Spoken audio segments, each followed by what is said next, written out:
Maybe from George? While we were out mustering? I do remember that it was the local police who nabbed the intruder and got rid of him. December 2003. The police were pleased with themselves. But I was glum. I knew what was coming. Paps were like ants. There was never just one. Sure enough, the very next day, 2 more crept onto the farm. Time to go. I owed so much to the Hills, I didn't want to repay them by ruining their lives. I didn't want to be the cause of them losing the one resource more precious than water, privacy. I thanked them for 9 of the best weeks of my life, and flew home, arriving just before Christmas. I went straight to a club my first night home. And the next night. And the next. The press thought I was still in Australia, and I decided their ignorance gave me carte blanche.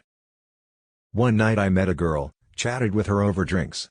I didn't know she was a page 3 girl.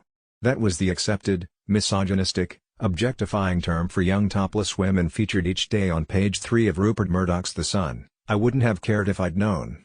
She seemed smart and fun. I left the club wearing a baseball cap. Paps everywhere. So much for carte blanche. I tried to blend into the crowd, walked casually down the road with my bodyguard. We went through St. James's Square and got into an unmarked police car. Just as we pulled away, a Mercedes with blacked-out windows jumped the pavement and swiped our car, nearly slamming head-on into the rear passenger door. We could see it coming, the driver not looking ahead, too busy trying to shoot photos. The story in the papers the next morning should have been about Prince Harry nearly being killed by a reckless pap. Instead it was about Prince Harry meeting and supposedly kissing a page 3 girl, along with much frantic commentary about the horrors of the spare dating, such a fallen woman. Third in line to the throne, dating her?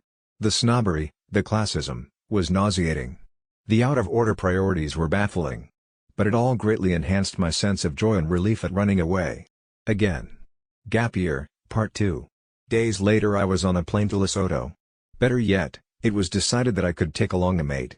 The plan, once upon a time, had been to go with Henners.